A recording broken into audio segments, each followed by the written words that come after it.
नमस्कार बच्चों, कैसे हैं आप सब। आशा करती हूँ आप सभी अच्छे होंगे, स्वस्थ होंगे, खुश होंगे और अपनी पढ़ाई भी अच्छे से कर रहे होंगे।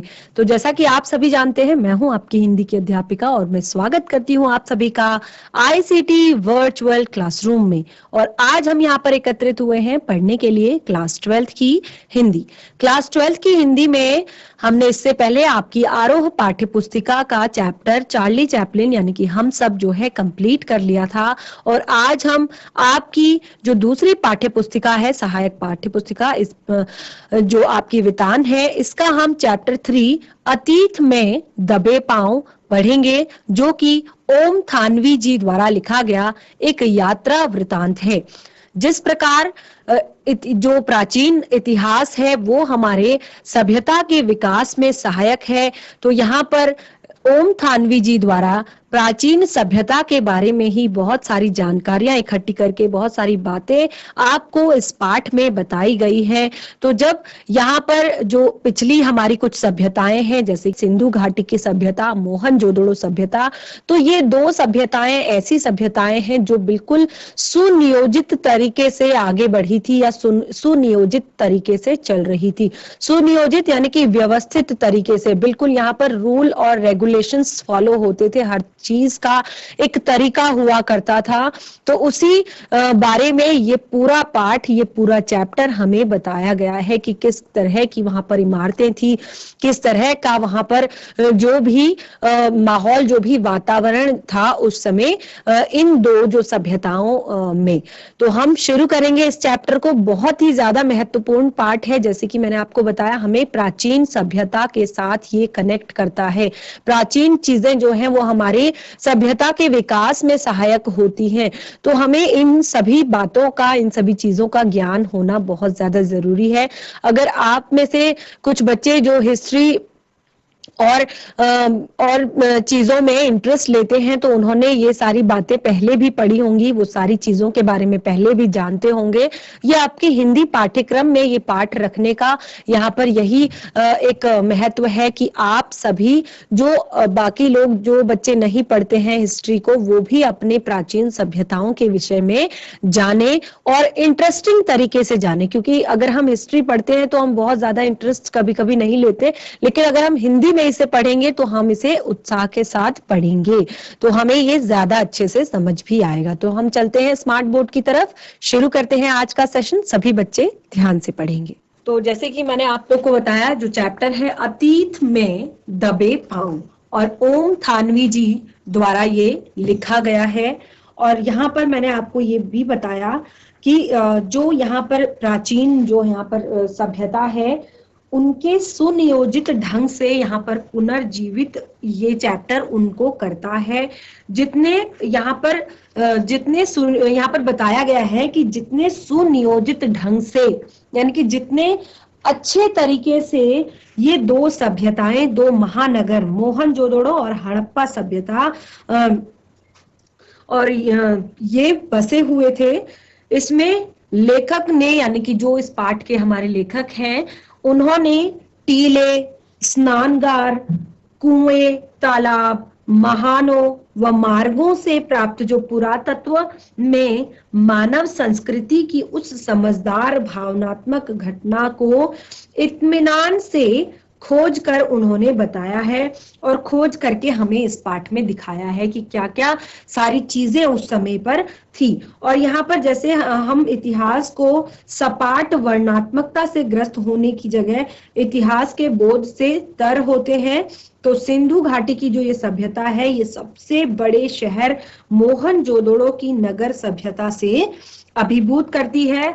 और यहाँ पर आज के मार्का कॉलोनी के निरस नियोजन की अपेक्षा ज्यादा रचनात्मकता थी। यानी कि उस समय आज की जो बहुत ज्यादा आधुनिक जो ये टाइम है, इससे भी बहुत अच्छी यहाँ पर रचनात्मकता इनकी थी। तो हम शुरू करेंगे चैप्टर। अभी भी मोहनजोदड़ो और हड़प्पा प्राचीन भारत के ही नहीं, दुनिया के दो सबसे पुराने नियोजित शहर, नियोजित यानी कि बहुत अच्छे तरीके से नियोजित किए गए, बहुत अच्छे तरीके से उन जिनको बहुत अच्छे तरीके से अनुशासन में जिनको रखा गया है और बहुत अच्छी तरीके से संभाला गया है। तो ये सिंधु घाटी की सभ्यता के पास परिवर्तित यानी कि परिपक्व दौर के शहर हैं। सिंधु घाटी की जो सभ्यता थी के परिवर्तित यानी कि परिपक्व दौर के शहर हैं। खुदाई में और भी शहर मिलते हैं, लेकिन मोहनजोदड़ो ताम्रकाल के शहरों में सबसे बड़ा माना जाता है। जो मोहनजोदड़ो सभ्यता थी वो ताम्रकाल के शहरों में सबसे बड़ा माना जाता है और सबसे उत्कृष्ट भी है, यानी कि सबसे अच्छा भी है।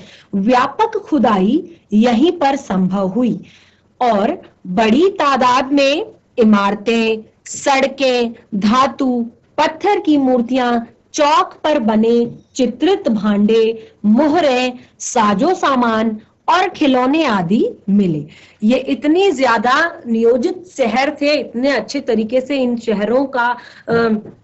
इन शहरों को बनाया गया था, इनका नियोजन किया गया था कि यहाँ पर बहुत बड़ी तादाद में बहुत सारी इमारतें, बहुत सारी सड़कें, धातु और पत्थर की बनी हुई मूर्तियां, चौक से बने हुए विचित्र अलग अलग कलर के बर्तन, मोहरे, साजो सामान और खिलौने आदि मिले।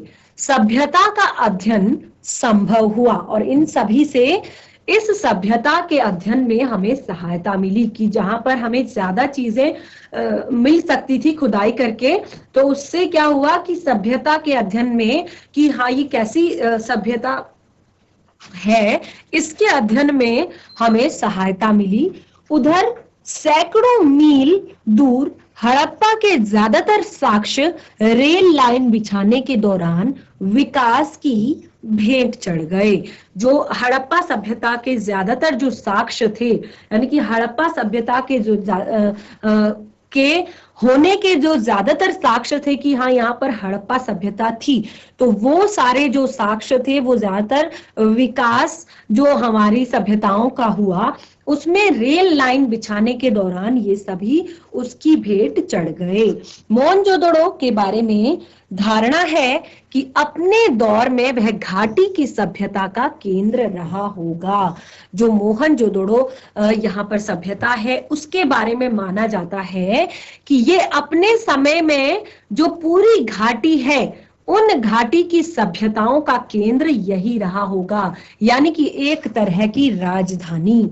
अगर पूरे देश की राजधानी जो होती है वो पूरे देश में सभ्यता का केंद्र और राजनीति का केंद्र, हर चीज का जो एक केंद्र होता है वो यानी कि राजधानी उसको कहा जाता है। तो मोहनजोदड़ो माना जाता है कि वो अपने दौर में उस एरा में सभ्यताओं का यानी कि अलग अलग जगह पर जो बसी हुई सभ्यताएं हैं, सिंधु घाटी की सभ्यता या हड़प्पा सभ्यता, तो उन सभी सभ्यताओं का शायद ये अपने एरा में अपने समय में ये एक तरह की राजधानी रही होगी। माना जाता है यह शहर 200 हेक्टेयर क्षेत्र में फैला था। आबादी कोई 85,000 थी। जाहिर है 50,000 साल पहले यह आज के महानगर की परिभाषा को भी लांघता है। ये यहाँ पर बताया जाता है कि यहाँ की जो आबादी थी, ये जो शहर था लगभग 200 हेक्टेयर में फैला हुआ था और यहाँ की जो आबादी थी वो 85,000 थी और जाहिर है कि ये 50,000 साल पहले का जो ये समय शहर है महानगर की परिभाषा को भी लांघता है, यानी कि महानगर से भी कुछ ज्यादा ही बड़ा होगा। दिलचस्प बात यह है कि सिंधु घाटी मैदान की जो संस्कृति थी पर पूरा मोहनजोदड़ो छोटे मोटे टीलों पर आबाद था। और एक बहुत इंटरेस्टिंग बात यहाँ पर थी कि जो सिंधु घाटी की मैदान सभ्यता थी, सिंधु घाटी जो थी वो तो एक मैदान सभ्यता थी, लेकिन जो ये मोहनजोदड़ो ये जो सभ्यता थी ये छोटे मोटे टीलों पर आबाद था, छोटे मोटे टीलों पर बना हुआ था।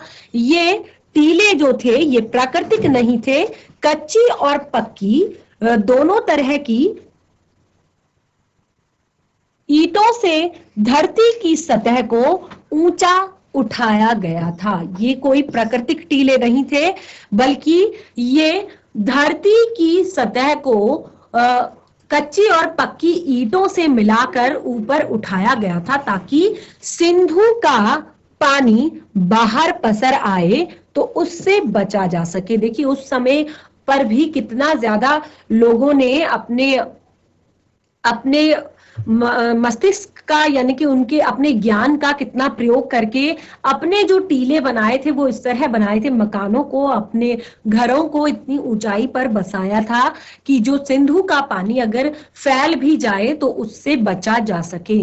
मोहनजोदड़ो की खूबी यह है कि इस आदिम शहर की सड़कों और गलियों में आज भी घूम फिर सकते हैं। यानी कि इतनी अच्छे तरीके से वहां की सड़कें, वहां की गलियां बनाई गई थी कि आप आज भी इन गलियों में, इन सड़कों में घूम सकते हैं। आप देख सकते हैं, ये आप चित्र आपकी ही पाठ्य पुस्तिका से लिया गया है। तो यहाँ पर मोहनजोदड़ो की एक गली का चित्र आपकी पाठ्य पुस्तिका में दिखाया गया है। तो इस पर आसानी से एक जो नॉर्मल इंसान है वो यहाँ पर चल सकते हैं। तो देखिए किस तरह की सभ्यता उस समय पर विकसित की गई हुई होगी, किस तरह से वो सभ्यता नियोजित की गई होगी। एक उसका जो बहुत अच्छे से उसका एक मैनेजमेंट नियोजन बनाया गया होगा। और यहाँ सभ्यता और संस्कृति का सामान भले ही, यहाँ की सभ्यता और संस्कृति का सामान भले ही अजायब घरों की शोभा बढ़ा रहा हो, यानी कि क्योंकि वहां पर बहुत सारी, जैसे कि हमने बताया, वहां की जो संस्कृति और सभ्यता थी वो हमारी आज की जो प्राचीन सभ्यता होती है वो आज की हमारे समाज को दिशा दे रही है, हमारी सभ्यता के विकास को दिशा दे रही है। तो उस समय पर वो सभ्यता इतनी ज्यादा नियोजित थी, इतने अच्छे तरीके से बनाई गई थी कि वहां पर प्रयोग किए जाने वाला वहां का जो सामान था वो आज भी अजायब घरों का, यानी कि म्यूजियम्स में वहां पर रखकर म्यूजियम्स की शोभा बढ़ा रहा है। शहर जहां था अब भी वही है, और यहाँ के जो शहर थे जहां थे अभी भी वहीं पर है। देखिए एक चित्र आपकी ही पाठ्य पुस्तिका से लिया गया और यहाँ पर दिखाया गया है मोहनजोदड़ो की एक मुख्य सड़क जो कि 33 फीट चौड़ी है। तो देख सकते हैं आप कि उस समय की सभ्यता कितनी ज्यादा विकसित थी, कि जो एक सड़क है, एक मेन रोड जिसे हम कह सकते हैं, तो ये 33 फीट चौड़ी, 33 फीट चौड़ी ये सड़क है। तो बहुत ही ज्यादा इसको हम विकसित और अच्छी सभ्यता, नियोजित सभ्यता हम कह सकते हैं। आप इसकी किसी भी दीवार पर पीठ टिकाकर सुस्ता सकते हैं। यह एक खंडहर क्यों न हो, किसी घर की देहरी पर पांव रखकर आप साहस सहम सकते हैं। रसोई की खिड़की पर खड़े होकर उसकी गंध महसूस कर सकते हैं। या शहर की किसी सुनसान मार्ग पर कान देकर उसमें बैलगाड़ी की रुनझुन सुन सकते हैं। तो ये सभ्यता देखिए कितनी ज्यादा विकसित थी कि वहां के जो मकान हैं, वहां के जो घर हैं, उन घरों की जो दीवारें हैं वो आज भी खड़ी हैं, आज भी अपनी पूर्व अवस्था में है। वहां की जो खिड़कियां हैं, वहां की जो देहली है, वहां की जो रोड है, जो वहां का सुनसान मार्ग है, वो आज भी उस सभ्यता के होने का पूर्ण रूप से आपको यहाँ पर एहसास करा रहा है कि कितनी ज्यादा विकसित वो सभ्यता थी, कि आज भी आपको वहां की, क्योंकि बाकी का जो सामान था, घर में जो प्रयोग किए जाने वाले बर्तन हो, चाहे साजो सामान का साज सज्जा का सामान हो, वो सब उठाकर म्यूजियम्स में रख दिया गया है।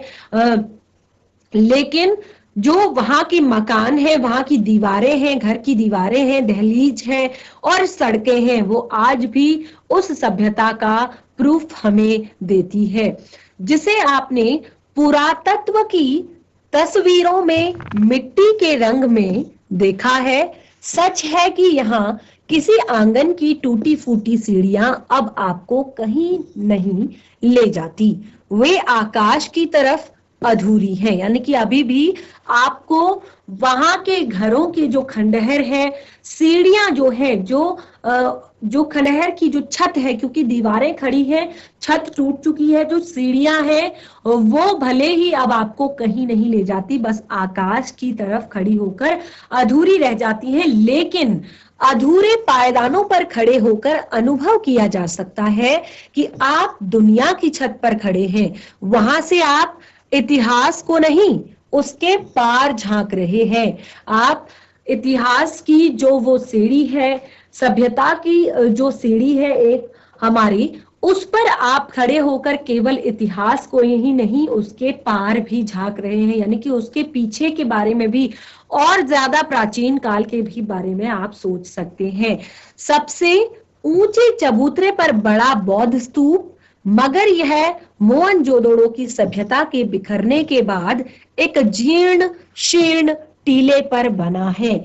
यहाँ पर जैसे कि मैंने आपको बताया, जो मकान थे ज्यादातर वो टीले पे बनाए गए थे, कच्ची पक्की ईंटों से बनाए गए टीले, ताकि जो सिंधु का नदी का पानी हो वो घरों में ना घुस सके। तो यहाँ पर जो सबसे ऊंचे चबूतरे पर बड़ा बौद्ध स्तूप है, वो मोहनजोदड़ो की सभ्यता के बिखरने के बाद, समाप्त होने के बाद अब एक जीर्ण शीर्ण टीले पर खड़ा है। यानी कि बहुत ही ज्यादा पुराने हो चुके टीले पर वो खड़ा है।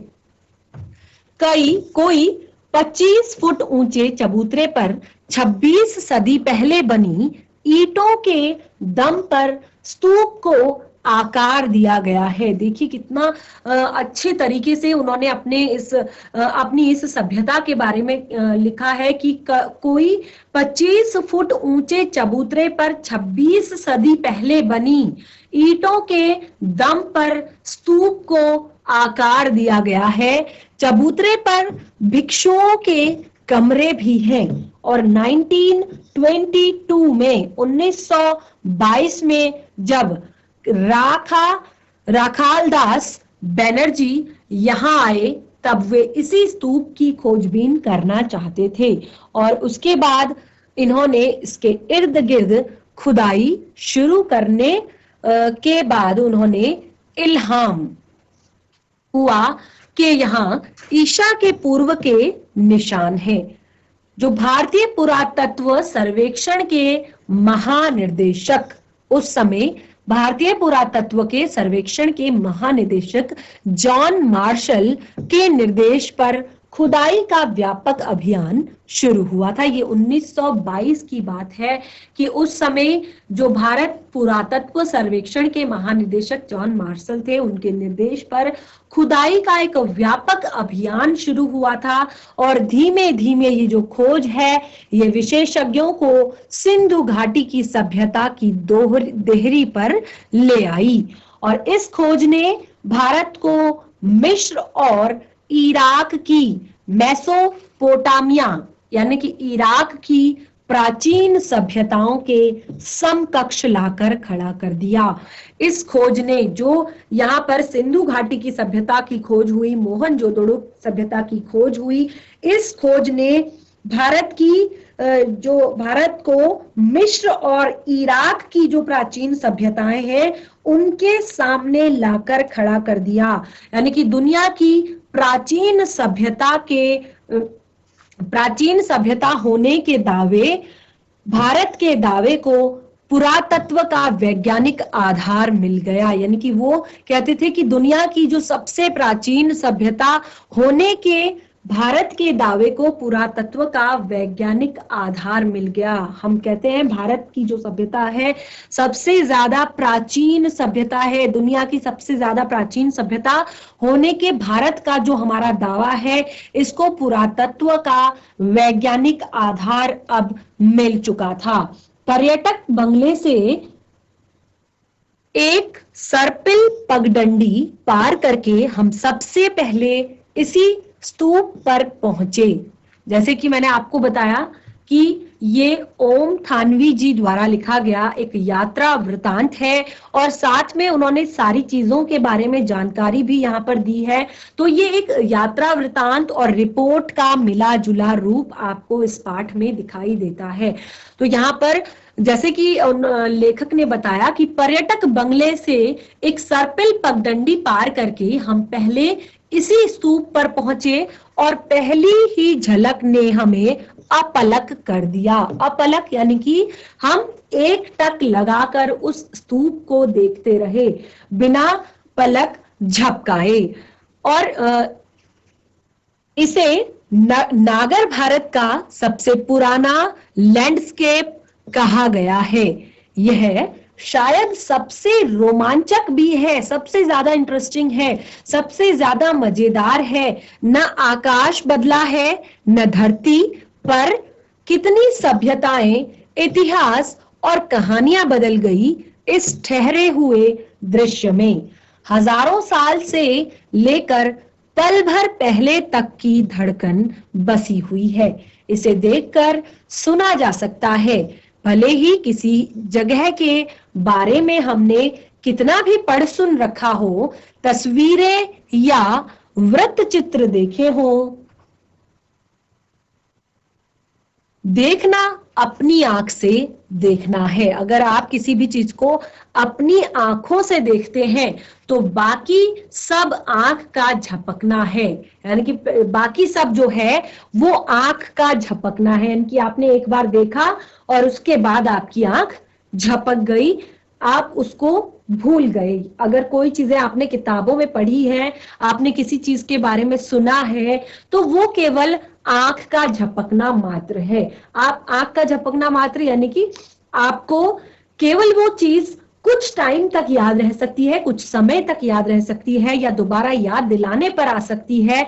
लेकिन अगर आपने किसी चीज को अपनी आंखों से सामने देखा है और खास तौर पे वो चीज जो आपकी संस्कृति सभ्यता की विकास से जुड़ी हुई हो, आपके प्राचीन काल से जुड़ी हुई हो, आपकी पूरी अगर कहें तो पूरा इतिहास आपका लिखती हो, तो वो आपके लिए बहुत ही ज्यादा रोमांचक हो सकता है। जैसे यात्रा अपने पांव चलना है, बाकी सब तो कदम ताल। जैसे यात्रा उसे कहा जाता है कि जो आपने अपने पैरों से की हो, बाकी तो सब कदम ताल है, यानी कि दूसरों के साथ चलना है, दूसरों को फॉलो करना है। मौसम जाड़े का था, पर दोपहर की धूप बहुत कड़ी थी। सारे आलम को जैसे एक फीके रंग में रंगने की कोशिश करती हुई यह इलाका राजस्थान से बहुत मिलता जुलता है। रेत के टीले नहीं है, खेतों का हरापन यहाँ है, मगर बाकी वही खुला आकाश, सूना परिवेश, धूल बबूल और ज्यादा ठंड, ज्यादा गर्मी, मगर यहाँ की जो धूप का मिजाज है वो थोड़ा सा जुदा है। राजस्थान की धूप पारदर्शी है, सिंध की धूप चौंधियाती है।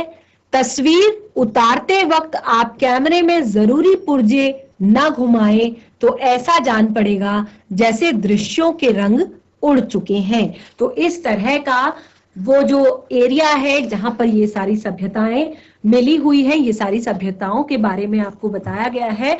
तो इस तरह का कुछ वहां का वातावरण है, पर इससे एक फायदा हुआ कि हमें हर दृश्य पर नजरें दोबारा फिरानी पड़ती हैं। इस तरह बार बार निहारे तो दृश्य जहन में ऐसे ठहरते हैं मानो तस्वीर देखकर उनकी याद ताजा करने की कभी जरूरत ही ना पड़े। तो इतनी ज्यादा सुंदर बातें आपको यहाँ पर आपकी प्राचीन सभ्यता से जुड़ी हुई, जो कि अगर आप हिस्ट्री में पढ़ेंगे तो शायद आपको इस तरह से नहीं आप पढ़ पाएंगे। तो बहुत ही अच्छे इजी वे में, बहुत अच्छे तरीके से आपको यहाँ पर जो हमारी सभ्यता है उनके बारे में बताया गया है। तो बच्चों, इस पाठ में आप देख रहे हैं कि किस तरह से ओम थानवी जी अपनी प्राचीन जो सुनियोजित जो सभ्यताएं हैं उनको किस तरह से पुनर्जीवित इस पाठ में कर रहे हैं और आपको बहुत सारी जानकारियां प्राप्त करवा रहे हैं। तो ये चैप्टर हम कंटिन्यू करेंगे अपने नेक्स्ट सेशन में। आज हमने जितना भी पढ़ा आप इसको रिवाइज कीजिए और इस पाठ से कुछ समझने का, सीखने का प्रयास कीजिए। तो हमारा सेशन यहीं पे समाप्त होता है। तब तक के लिए धन्यवाद। आपका दिन शुभ हो।